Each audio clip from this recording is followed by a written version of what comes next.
Cities and counties across the state are going to have a harder time staking out a tough on crime stance after a recent ruling from the state Supreme Court. Local courts say they're really handcuffed by these new rules, which limit the sentences that they can impose. Our Angeline McCall explains. Across the state, cities and municipalities are rushing to revisit what kind of sentences they can hand out. Yeah, it's a lot of offenses. Presiding Judge Katie Kurtz in Arvada Municipal Court says she and other municipal judges now have less say over sentences for about 30 offenses, charges like assault or trespass, just to name two. So for us, the impact is to make sure that we are completely in line with state sentencing laws when it comes to offenses that have a comparable state counterpart.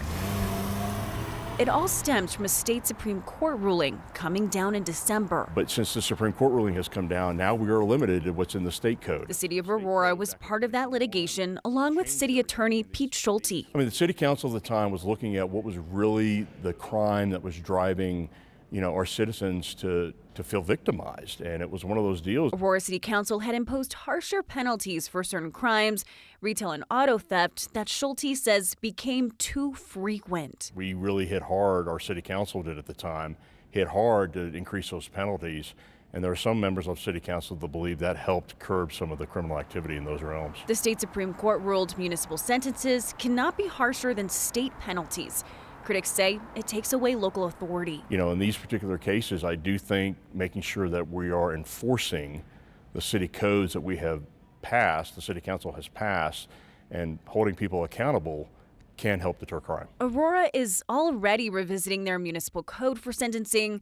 Denver just started the conversation. We did look at our entire municipal code, and I believe it took the city attorneys about a year to completely revise it. In Arvada, the process was time-consuming, a process cities across Colorado will have to take on too. It was pretty intensive. Part of this conversation is also some people worrying this will mean municipalities would rather funnel cases to the state rather than take them on at the local level if they're no longer allowed to sentence at their own local discretion. Kyle. So explain that to me.